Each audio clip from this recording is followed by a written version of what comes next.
রাধে রাধে সবাইকে। তোমরা সবাই কেমন আছো? আশা করছি ভালো আছো, আর আমিও খুব ভালো আছি। দেখো, আজকে সকালে আমি তোমাদের সাথে শেয়ার করলাম আমার নতুন আর একভাবে শুরু করা, নতুন কিছু শুরু করা। সে নতুন কিছু শুরু হয়তো বা বলতে পারো যে আমি আবার নতুনভাবে পড়াশোনা শুরু করছি। হ্যাঁ, জানার বা কোনো কিছু শেখার কোনো বয়স হয় না। তো এতদিন হয়তো সেই জিনিসটার প্রয়োজন না হলেও এখন আমার এই জিনিসটার প্রয়োজন হয়ে উঠেছে। খুব খুব খুবই, মানে এই প্রয়োজনটা অনেকটা দরকারি। তো সেটাই হচ্ছে হিন্দি লেখা। তো এই বইটা আমাকে বাচ্চা এনে দিয়েছিল। তো আমি অনেক দিন ধরে ভাবছি পড়বো বা লিখবো, কিন্তু হয়ে উঠছিল না। তো আজকে ফাইনালি এটা আমি শুরুই করে দিয়েছি। তো অনেক বাধা বিঘ্নর পরে আমি অল্প অল্প করে লিখতে পাচ্ছি। সেই আমি মেঝেতে লিখেছি পেন্সিল দিয়ে, হাতে কড়া পড়ে যাওয়ার মতন অবস্থা হয়েছে। তো যাই হোক, শুরুটা আমি করেছি। আমি জানি না কতদূর শিখতে পারবো, বাট আমি কিন্তু আমার মতনভাবে চেষ্টা করছি। আর এখানে আমার শিক্ষিকা ছিলেন হচ্ছে গিয়ে দিয়া। সে আমাকে ইনস্ট্রাকশন দিচ্ছিল যে কোনটা কিভাবে লিখতে হবে, বা কোনটা কিভাবে, কোনটার পরে কি আছে সেটা ও অনেকটাই বলে দিচ্ছিল। এবার আমি অতটা তো অভ্যস্ত নই। আমি হিন্দি বলতে পারি, বাট আমি লিখতে পারি না। পড়তে আমি খুব কম কম পারি, মানে একদম কম কম পড়তে পারি। আমাকে আমার ভাসুরমশাই বই এনে দিয়েছিল, মানে গল্পের বই। তো আমি একদম টুটি ফুটি যাকে বলে হিন্দি, সেটাই আমি পড়তে পারি। আর লিখতে তো একদম পারিই না। তো সেইটার জন্য আমাকে মেন কাজ দেওয়া হয়েছে, আমাকে হিন্দি পড়াটা যেমন তেমন লেখাটা একদম খুবই দরকারি আমার জন্য। এখন সবে আমি অ আ ক খ লিখছি, এখনও আকার হশিকার বা যুক্তাক্ষর আমি এখনও কিছুই জানি না। জানি না আমি কতদিনে লিখে উঠতে পারবো। তো যাই হোক, আমি আমার মতন করে চেষ্টা করছি। এই সব লেখালেখি সকালের পরে তারপর আমার এলো দ্বিতীয় পর্যায়, যেই ফ্রেজে হচ্ছে গিয়ে এই যে আমার এত সব শখের টেডি বিয়ার, এগুলো অনেক দিন ধরেই আমাদের বাঙ্কারের ওপরেই রাখা থাকে। ওগুলোকে আমি পেরে ওগুলোকে আমি রোদে দিয়েছিলাম। তো রোদে দিয়ে আনার পরে একটুখানি ঠান্ডা না করলে তো ওখানে রাখা যাবে না। সেই জন্য ওগুলোকে একটু ঠান্ডা করতে দিয়েছি। শুধুমাত্র এই কটাই নয়, জানো তো, আরও অনেক টেডি বিয়ার রয়েছে যেগুলো এখানে ওখানে টাঙানো, মায়ের রুমে অনেকগুলো রাখা। এখানে অনেক রকমের সফট টয়েস, এমনি পুতুল ডল। ওই ডলটা দেখছো একদম উল্টিয়ে রয়েছে। আর এই ছোট্ট যে ডলটা, সেটা হচ্ছে আমার অনেক ছোটোবেলাকার, যখন আমি ক্লাস 7-এ পড়তাম মেবি তখনকার। আর এর পিছনেও দেখো যে আইসক্রিম গাড়িটা দেখলে, ওটাও কিছু বছর, মানে কয়েক বছর আগেকারই আনা। সেটার ভেতরে সাউন্ড হতো।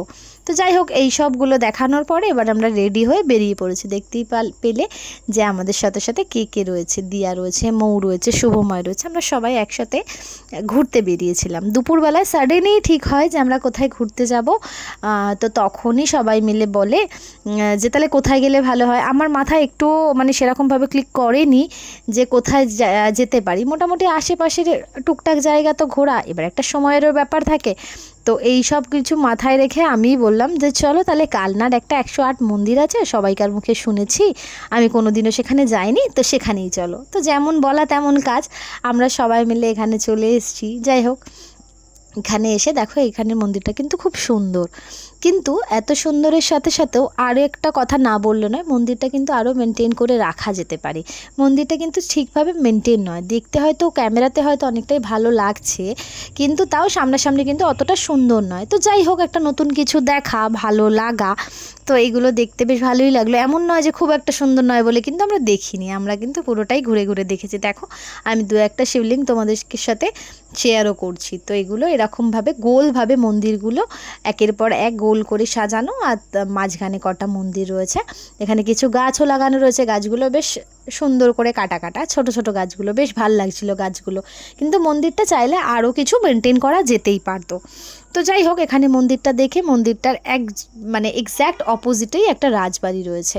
সেখানে সেটা হচ্ছে কালনা রাজবাড়ি, বা অন্য হয়তো কিছু নাম, সেটা আমি জানি না। দেখতে পাচ্ছ যে রাজবাড়িটার ভিউটা কিন্তু কত সুন্দর। এখানে বলেছিল যে ফটো তোলা, সেলফি তোলা যাবে না। তো যাই হোক, ফটো তোলার জন্য আমরা কিছু কিছু ক্লিপ নিয়েছি। আর সবথেকে ইম্পর্টেন্ট যেটা আমার এই রাজবাড়িতে এসে আমার লেগেছে, সেটা হচ্ছে এটা হচ্ছে একটা পালকি। যে পালকি আমি কোনোদিন সামনে থেকে দেখিনি। হ্যাঁ, টিভিতে দেখেছি বটে, কিন্তু সামনে থেকে দেখিনি। তো এটা দেখে আমার খুব ভালো লাগলো, তাই তোমাদের সাথে শেয়ার করলাম। এই রাজবাড়ির মধ্যে সব কিছুর মধ্যে কিন্তু দেখাও আরও একটা মন্দির রয়েছে, যে মন্দিরটা কিন্তু খুব সুন্দর। উপরে দেখতে পাচ্ছ কত সাপ, কুমির, এই সব কিছু বানানো রয়েছে। পুরোনো দিনকার রাজবাড়ি যেটা যেমন হয়, অনেক কারুকার্য করা, অনেক হস্তশিল্প, হাতে করে অনেক কিছু খোদাই করে ডিজাইন করা, এই সবগুলো দেখতে দেখতে আমাদের সময় কেটে গেছে। এই রাজবাড়িতে কিন্তু একটা রাধাকৃষ্ণের মন্দিরও ছিল। সে রাধাকৃষ্ণের মন্দিরটা খুব সুন্দর। সেখানে কয়েকজন বসে কথাও, মানে কোনো হয় না কোনো কিছু পাঠ করে, সেই পাঠও বসে করছিলেন। তো সেই ক্লিপটা আমি নিইনি, সেখানে গিয়ে ডিস্টার্ব করাটা আমার ঠিক লাগেনি। তো মন্দিরটা অনেক বড়, মন্দির নয়, একটা রাজবাড়ির ভেতরে আলাদা আলাদা পার্টে আলাদা আলাদা মন্দির করা রয়েছে, সেখানে ভোগের ব্যবস্থাও রয়েছে। তো সেগুলোই ঘুরে দেখতে দেখতে আমাদের অনেকটা সময় লেগেছে। ওই 108 মন্দিরটা যতক্ষণে না দেখেছি তার থেকে অনেক বেশি সময় কিন্তু এই এই রাজবাড়িটা ঘুরতে আমাদের লেগেছে। এইবার দেখো আমরা এসেছি মেন, এই রাজবাড়ির মেন একটা পার্টে, যে পার্টটা হচ্ছে গিয়ে পঞ্চবৃক্ষ বা এরকম কিছু একটা। দেখো এই যে বড় গাছটা দেখা যাচ্ছে, সেই গাছটার মধ্যে কিন্তু 5 রকমের গাছ একত্রিতভাবে রয়েছে। দুটো গাছের নাম আমি জানি না, যেমন একটা হচ্ছে নিম জানি, অশ্বত্থ জানি, কাঁঠাল দেখেছি, আর দুটো গাছ রয়েছে, সেই গাছগুলো না আমি বুঝতে পারিনি। এখানে প্রথমে তো মনে হচ্ছিল বুঝি একরকমই গাছ, কেউ খেয়ালও করেনি। আমার সাথে সাথে যারা গেছে তারা কিন্তু আরও 2-3 বার ওখানে গেছে, ওরা কিন্তু মৌ বা দিয়া ওরা কিন্তু এই জিনিসটা খেয়াল করেনি। বাট আমি গিয়ে আমার বললো কী হলো, আলাদা আলাদা রকম লাগছে। তো ওই জন্য আমি আবার বলছিলাম যে না দেখো এখানে অনেক রকমের গাছ আছে, তোমরা এতদিনে খেয়াল করোনি, আমি খেয়াল করেছি, মানে একটুখানি ছোটোখাটো করে মজা মস্তি করে একটু ক্রেডিট নিচ্ছিলাম। তো যাই হোক, এখানে এই গাছটা কিন্তু বেশ ভালো লেগেছে। অনেক রকমের অনেকে অনেক কিছু মানে হয় না, সেই মানসিক করে ঢিল টিল বাঁধে এই সবগুলো। তো যাই হোক, এইসব রাজবাড়ি ঘুরে এবার আমরা আবার বাড়ির দিকে রওনা হয়েছি। এবার তখন বিকেল গড়িয়ে সন্ধে আসছে তখন একটু চা না খেলে চলে না। তো জন্য আমরা আবার চা খেতে দাঁড়িয়েছিলাম এই চায়ের একটা কাকিমার দোকানে। দেখো চা খেতে বসেও সেখানে আমাদের একটা পাশে একটা তাল গাছ দেখলাম, ভাবলাম কি যে তাল গাছটা একটুখানি ক্লিপ নিই। তো যাই হোক, ওখানে ক্লিপ নিয়ে তারপর আমরা যে রোডে দিয়ে গেছিলাম সেই রোড থেকে ফিরিনি, আমরা অন্য আমাদের আরও একটা গ্রামের ভেতর থেকে রোড আসছে আমাদের এদিকে। তো সেখান হয়ে আমরা আবার কিন্তু বাড়ির দিকে রওনা হয়ে গেছি। এই ভিউটা কিন্তু অনেকটা ভালো, যদিও সন্ধে হয়ে গেছিলো, অতটা বোঝা যাচ্ছে না, কিন্তু খুব সুন্দর লাগছিল। মানে যেমন হয় না, দুপাশে জমি থাকলে বা দুপাশে গাছ থাকলে মাঝখান থেকে গাড়ি গেলে খুব পছন্দ হয়। তো আমরাও মানে খুব জোরে জোরে গান গাইতে গাইতে শুনতে শুনতে ইয়ার্কি আড্ডা করতে করতে আমরা কিন্তু বাড়ির দিকে এসেছি। শুধু আমি তখন কিন্তু আমরা বাড়িতে চলে আসিনি, আমরা কিন্তু আরও একটা জায়গায় গেছিলাম। হ্যাঁ, এটা হচ্ছে গিয়ে ফুচকাপাড়া। আমাদের বাড়ির ঠিক অপোজিটে, গঙ্গার অপোজিটেই কিন্তু এই ফুচকাপাড়াটা আছে।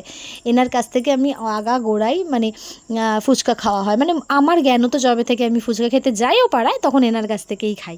তো এখানে আমরা সবাই মিলে ফুচকা খাই, ফুচকা খেয়ে আবার একটুখানি ওখানে দাঁড়িয়ে গল্প টল্প করে তারপরে আমরা আবার বাড়ি আসি। ভিডিওটা ভালো লাগলে like, share, comment, subscribe and